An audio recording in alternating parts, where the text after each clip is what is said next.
Hello दोस्तों, नमस्कार। स्वागत है आप सभी का अपने YouTube channel Avinash sir GS वाला में। दोस्तों, मैं लगातार आप लोगों को एसएससी जीडी के लिए जीके जीएस का क्लास, हिंदी का क्लास दे रहा हूं। मैंने करंट अफेयर्स का भी एक वीडियो बना दिया है और दोस्तों एक वीडियो मैथमेटिक्स का बन चुका है, गणित का बन चुका है। तो दोस्तों आज गणित का दूसरा भाग हम लोग पढ़ने वाले हैं और दोस्तों आज मैं महत्वपूर्ण प्रश्नों का संग्रह लेकर आया हूं। तो आइए दोस्तों बिना देर के हुए हम लोग वीडियो की शुरुआत करते हैं। दोस्तों सबसे पहला क्वेश्चन है, किसी वस्तु को 720 रुपए में बेचने पर, किसी वस्तु को 720 रुपए में बेचने पर 20% का लाभ होता है तो वस्तु का क्रय मूल्य ज्ञात कीजिए। दोस्तों विक्रय मूल्य एसपी होता है, सेलिंग प्राइस, और क्रय मूल्य सीपी होता है, कास्ट प्राइस।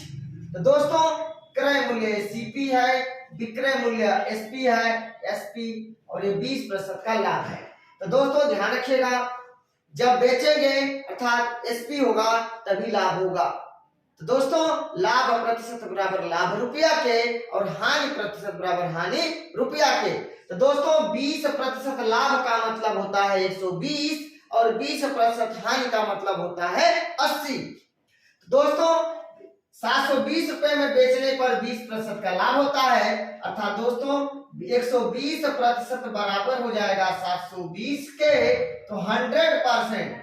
इस बात को ध्यान रखिएगा, सीपी हमेशा 100% होता है, कास्ट प्राइस हमेशा 100% होता है, क्रय मूल्य हमेशा 100% होता है। तो 100% बराबर कितना होगा दोस्तों जो चीज पूछा जाता है उसको इनटू में लिखा जाता है।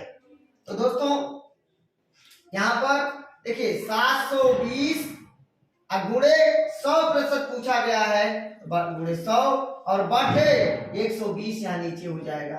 दोस्तों इसको सॉल्व कर देते हैं। देखिए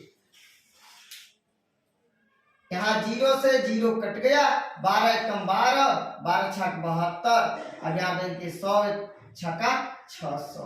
हमारा जो आंसर होगा 600 रुपया फाइनल आंसर होगा। देखिए ऑप्शन में 600 रुपया है, ये हमारा उत्तर हो जाएगा।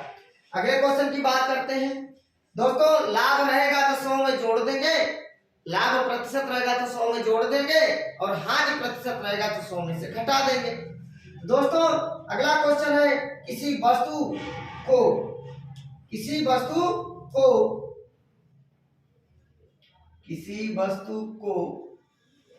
3000 रुपए में बेचने पर 25% की हानि होती है तो वस्तु का क्रय मूल्य ज्ञात कीजिए। दोस्तों क्रय मूल्य सीपी है, ये विक्रय मूल्य एसपी है, और ये 25% का हानि, 25% हानि का मतलब 75 तो दोस्तों 75% बराबर 3000 के, क्योंकि मैंने बताया है लाभ प्रतिशत बराबर लाभ रुपया के, हानि प्रतिशत बराबर हानि रुपया के। और ध्यान रखिएगा, जब लाभ होगा तो बेचेंगे तभी लाभ होगा, और हानि होगा तब भी बेचेंगे तभी हानि होगा। तो दोनों आपस में बराबर हो जाएंगे। लाभ प्रतिशत बराबर लाभ रुपया के यानी विक्रय मूल्य के, और हानि प्रतिशत बराबर भी विक्रय मूल्य के। तो 75% बराबर 3000, 100% बराबर क्या होगा दोस्तों, क्योंकि क्रय मूल्य पूछा गया है और क्रय मूल्य हमेशा 100% होता है। 100% बराबर कितना होगा, 3000 गुणे जो चीज पूछा जाएगा वो इंटू में होगा। 100% पूछा गया है, क्रय मूल्य पूछा गया है, गुणे 100 और बटे 75। हल करेंगे दोस्तों। देखिए दोस्तों 25 तिहाई 75 और 25 चौके 100 और 3 एक कम 3 और 3 एक कम 3, देखिए 1000 चौके 4000 हो जाएगा। 4000 रुपया हमारा फाइनल आंसर होगा। यहाँ पर देखिए ऑप्शन में 4000 रुपया दिया गया है, यही हमारा उत्तर हो जाएगा। दोस्तों अगला क्वेश्चन है, किसी वस्तु को 6000 रुपए में खरीद कर 4800 रुपए में बेच दिया गया तो कितने प्रतिशत की हानि हुई। दोस्तों 6000 रुपए में खरीदा गया है और 4800 में बेचा गया है, हानि हो गया, लॉस हो गया। यल से लॉस दिखाएंगे, हानि को दोस्तों यल से दिखाएंगे, लॉस यल बराबर कितना हो जाएगा, लॉस बराबर कितना होगा, 6000 माइनस 4800। तो दोस्तों 1200 रुपए का हानि हो गया। हमसे हानि प्रतिशत पूछा गया है, तो जितने रुपए का हानि हो दोस्तों अंश हो जाएगा बटा सीपी। सीपी यानी क्रय मूल्य 6000 रुपया है, 6000, और प्रतिशत का मतलब 100 होता है। तो दोस्तों लाभ या हानि ऊपर होगा, अब बटा क्रय मूल्य सीपी और गुणे 100।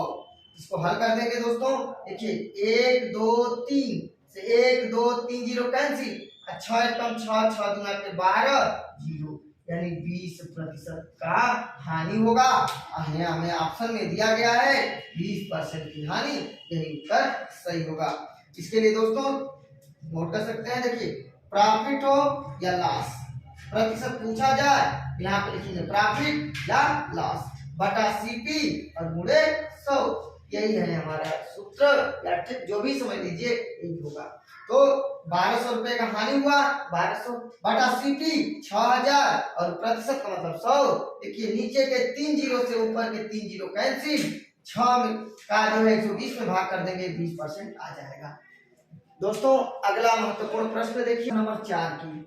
ए ने एक वस्तु बी को 20% लाभ पर बेच दिया, बी ने सी को 25% लाभ पर बेच दिया और सी ने डी को 10% लाभ पर बेच दिया। यदि डी ने सी को 330 रुपए दिया हो तो बी का क्रय मूल्य बताइए, बी ने कितने रुपए में खरीदा था। दोस्तों एक वस्तु खरीद कर लाया और बी को 20% लाभ पर बेच दिया, और बी ने उसे सी को 25% लाभ पर बेच दिया, और सी ने उसे डी को 10% लाभ पर बेच दिया, और डी ने फाइनली सी को 330 रुपया दिया, तो बी ने कितने रुपए में खरीदा था, क्वेश्चन यही है। दोस्तों देखिए ए बी सी और डी 4 लोग हैं। ए मान लीजिए 100 रुपए में खरीदा था 100%, तो बी को 20% लाभ पर बेच दिया तो 120 हो जाएगा, और बी ने सी को 25% लाभ पर बेच दिया, तो दोस्तों 120 का 25% लाभ का मतलब 125 बटे 100 निकालेंगे। अब दोस्तों इसको हल करेंगे, 25 5 125, 25 चौको 100, 4 एकम 4, 4 3 12 30, 30 5 150, 150 रुपए में सी खरीदा है। अब दोस्तों सी ने डी को बेच दिया 10% के लाभ पर, तो दोस्तों यहाँ पे डी वाला हिस्सा हम लोग निकालेंगे। डी 150 का 10%, 10% लाभ का मतलब 110 बटा 100। दोस्तों देखिए यहाँ पर ए जीरो से ए जीरो कैंसिल, जीरो से जीरो कैंसिल, 15 गुणे 11 165%। दोस्तों 165% बराबर होगा 330 के, क्योंकि डी का हिस्सा 165% है और डी ने दिया है 330 रुपया, तो 165% बराबर है 330 के, तो 100% कितना होगा। डायरेक्ट हम 120% निकाल सकते हैं, क्योंकि डी का हिस्सा पूछा गया है, तो डायरेक्ट आप 120% निकाल सकते हैं। दोस्तों डायरेक्ट 120% निकाल सकते हैं। 120% बराबर 330 गुणे 120 और बटे 165। दोस्तों 165 एकम 165, 165 गुना के 230, 120 गुणे 2 240, हमारे ऑप्शन में लिखा हुआ है 240, यही हमारा उत्तर सही होगा 240। दोस्तों अगले क्वेश्चन की बात कर लेते हैं। क्वेश्चन नंबर 5, किसी वृत्त की त्रिज्या में 20% की वृद्धि हो जाने पर वृत्त के क्षेत्रफल में कितने प्रतिशत की वृद्धि होगी। तो दोस्तों किसी वृत्त की त्रिज्या में 20% की वृद्धि हो जाने पर, तो देखिए वृत्त का क्षेत्रफल पाई आर स्क्वायर, 2 बार त्रिज्या आ गई है, तो 2 बार त्रिज्या को लिख लीजिए 20 प्लस 20, वृद्धि को प्लस से दिखाएंगे, कमी को माइनस से दिखाएंगे, तो 20 प्लस 20 प्लस 20 गुणे 20 बटे 100 कर दीजिए, आंसर हो जाएगा। दोस्तों देखिए 0 से 0, 0 से 0 कैंसिल, 20 और 20 40 और प्लस 2 दूना के 4, 40 4 44% आ जाएगा। हमारा ऑप्शन में दिया गया है 44%, तो ये हमारा फाइनल आंसर हो जाएगा। अब आइए दोस्तों अगले क्वेश्चन की बात कर लेते हैं, क्वेश्चन नंबर 6 की। चावल के मूल्य में 20% की वृद्धि हो जाने पर, चावल के मूल्य में 20% की वृद्धि हो जाने पर एक व्यक्ति 120 रुपया में 4 किलोग्राम चावल कम खरीद पाता है। चावल का पुराना वाला मूल्य ज्ञात कीजिए। दोस्तों देखिए, प्रारंभिक मूल्य और नया वाला मूल्य। दोस्तों प्रारंभिक मूल्य को मान लेते हैं 100 रुपया और नया वाला मूल्य 20% वृद्धि का मतलब हो जाएगा 120। दोस्तों ध्यान रखिएगा, इसको हम लोग रेशियो बना लेंगे। दोस्तों यहाँ पे देखिए 20 5 100 और 20 6 120, 5:6। जो 5:6 बना दोस्तों, ये जो है ये बस कीमत है, कीमत का रेशियो है, मूल्य का रेशियो है। जब दोस्तों हम इसको इंटरचेंज कर देंगे, अदला बदली कर देंगे, 6:5 कर देंगे, तो ये वस्तु का कीमत हो जाएगा। और हमें 4 किलोग्राम चावल कम मिलता है, तो जितना जो है वस्तु कम मिले या अधिक मिले उतना का इसमें मल्टीप्लाई कर देते हैं। 4 किलोग्राम कम मिलता है तो 4 का हम दोनों साइड में मल्टीप्लाई कर देंगे। तो दोस्तों जब मल्टीप्लाई करेंगे तो देखिए 6 चौके 24 और ये होगा 5 चौके 20। दोस्तों अगर आपसे पुराना वाला मूल्य पूछेगा तो ये 24 का भाग कर देंगे 120 में, अगर नया वाला मूल्य पूछेगा तो 120 में भाग कर देंगे 20 का। तो दोस्तों हमें पुराना मूल्य चाहिए, इसलिए 120 भागे 24 कर देंगे। तो दोस्तों 24 एकम 24 और 24 बचे 120, 5 रुपया हमारा उत्तर आ जाएगा। दोस्तों हमारे ऑप्शन में दिया हुआ है। दोस्तों आपका उत्तर सही है या गलत है, इसके बारे में हम जांच भी कर सकते हैं। देखिए 120 रुपया में दोस्तों 24 रुपए के हिसाब से, देखिए 24 किलो के हिसाब, 24 किलो ये वजन है, या देखिए 24 बचे 120, 5 हो गया और 20 मतलब या 20 किलो का दाम 120 रुपया में दोस्तों। देखिए 20 एकम 20, 20 छक्का 120। दोस्तों ये 5 रुपया हो गया पुराना वाला मूल्य, और दाम जब बढ़ जाएगा वह 6 रुपया हो जाएगा। दोस्तों देखिए 5 रुपए के हिसाब से 120 रुपया में 24 किलोग्राम कोई सामान मिलेगा, और 120 रुपया में ही 6 रुपया के हिसाब से कितना मिलेगा, 20 किलोग्राम सामान मिलेगा। अब बताइए यहाँ पे 24 किलोग्राम और यहाँ पे 20 किलोग्राम, दोनों में अंतर कितने का, 4 किलोग्राम का आया कि नहीं आया। तो यही तो 4 किलोग्राम का डिफरेंस दिया गया है। तो उत्तर की जांच कर सकते हैं आराम से, उसमें कोई दिक्कत नहीं होगा। तो दोस्तों यहाँ पे हमारा फाइनल आंसर होगा और 5 रुपया होगा, ध्यान रखिएगा। अब दोस्तों अगले क्वेश्चन की बात कर लेते हैं, क्वेश्चन नंबर 7। क्वेश्चन नंबर 7 की बात कर लेते हैं कि चाय के मूल्य में 25% की कमी हो जाने पर एक गृहिणी 240 रुपए में 4 किलोग्राम चाय अधिक खरीद लेती है, तो चाय का नया वाला मूल्य ज्ञात कीजिए। दोस्तों यहाँ पर मैं लिखूंगा प्रारंभिक मूल्य, यहाँ पर मैं लिखूंगा नया मूल्य। दोस्तों प्रारंभिक मूल्य को हम मान लेते हैं 100 रुपया, नया वाला मूल्य 25% कम का मतलब हो जाएगा 50। इसको रेशियो में लिख लेंगे। दोस्तों अब इसको छोटा कर लेते हैं, 25 चौके 100, 25 तिहाई 75, 4:3। ये जो कीमत का रेशियो बन जाएगा, मूल्य का रेशियो बन जाएगा। दोस्तों जब इसको हम अदला बदली कर देंगे, 3:4 कर देंगे, तो ये वस्तु का कीमत हो जाएगा, वस्तु का रेशियो हो जाएगा, वस्तु का रेशियो हो जाएगा। दोस्तों वस्तु का वस्तु में ही गुणा करेंगे, अर्थात 4 किलोग्राम चाय एक वस्तु है, 4 किलोग्राम का हम लोग दोनों साइड में दोस्तों गुणा कर देंगे, दोनों साइड में 4 का हम गुणा कर देंगे। दोस्तों देखिए 4 जब गुणा करेंगे तो दोस्तों 4 में 12, रेशियो 4 चौके 16 हो जाएगा। और दोस्तों अगर जो हमसे प्रारंभिक मूल्य पूछेगा तो 12 का भाग 240 में देंगे अगर जो नया वाला मूल्य पूछेगा तो 16 का भाग हम 240 में देंगे। तो नया वाला मान मूल्य पूछा गया है तो 240 में 16 का भाग कर दीजिए। देखिए 16 कम 16, 16 कम 16, 8 24 80, 16 25 80 अर्थात 15 रुपया हमारा आंसर हो जाएगा। ऑप्शन नंबर ये दिया गया है 15। अगले क्वेश्चन की बात कर लेते हैं।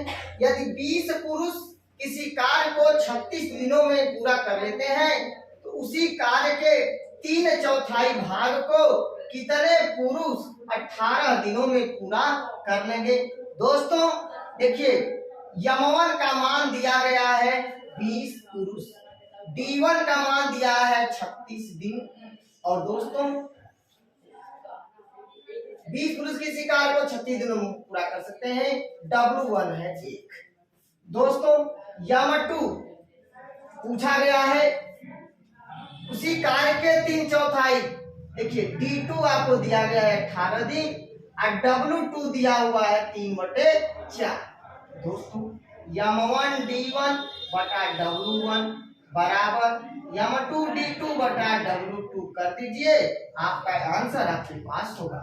देखिए दोस्तों यम1 का मान 20, D1 का मान 36 बटा W1 का मान 1 बराबर यम2 का मान पूछा गया है और D2 का मान 18 और दोस्तों आपका W2 का मान 3/4। अब हल कर देते हैं इसको। देखिए बहुत आसानी से 18 कम 18, 18 दुना के 36। दोस्तों देखिए 4 ऊपर चला जाएगा, 20 दुना के 40 बराबर 4 ऊपर जाएगा 4 यम2 बटा 3। दोस्तों देखिए यहाँ पे 4 से ये 4 दहा में 40 और 10 3 30 अर्थात यम2 बराबर 30 हो जाएगा। हमारा ऑप्शन नंबर की दिया गया है 30, यही हमारा फाइनल आंसर होगा। दोस्तों अगला क्वेश्चन है यदि किसी वस्तु किसी संख्या के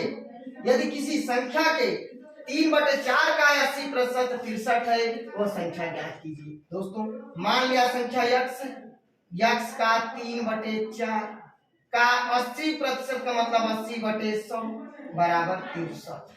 दोस्तों देखिए 0 से 0 काट दीजिए, 4 एकम 4, 4 गुना के 8, 2 एकम 2, 2 पचे 10 और 3 से काट दीजिए इसको 21 हो जाएगा। तो दोस्तों x बराबर 21 पचे 105 हमारा फाइनल आंसर होगा। देखिए ऑप्शन में 105 दिया गया है, यही हमारा उत्तर होगा। दोस्तों अगला क्वेश्चन है दो संख्याओं का योग उनके बीच के अंतर का 4 गुना है। उनके बीच के अंतर का 4 गुना है। दोस्तों मान लीजिए एक संख्या x है, दूसरी संख्या y है। बड़ी संख्या x है, छोटी संख्या y है। दोस्तों x प्लस y बराबर उनके बीच के अंतर का 4 गुना है x माइनस y। देखिए दो संख्या का योग उनके बीच के अंतर का क्या है 4 गुना है। यदि दो संख्याओं का योग उनके बीच के अंतर का 4 गुना है, इनका योग इनके बीच के अंतर का 4 गुना है, अगर इसका 4 गुना कर देंगे तो इसके बराबर हो जाएगा। दोस्तों छोटी संख्या दिया गया है, देखिए छोटी संख्या 45 है तो x प्लस 45 बराबर 4x माइनस 45 हल कर दीजिए, आंसर आपके पास होगा। दोस्तों x प्लस 45 बराबर 4x माइनस 45 चौके 180। दोस्तों x देखिए x इस 45 को 4x को इधर लाएंगे तो माइनस 4x बराबर माइनस 180। दोस्तों प्लस 45 उधर ले जाएंगे तो माइनस 45 होगा। माइनस यहाँ देखिए x minus 4x minus 3x बराबर माइनस 225 होगा। माइनस माइनस कैंसिल दोस्तों, यहाँ पे दोस्तों x बराबर हो जाएगा 225/3 भाग दे देंगे आएगा 75।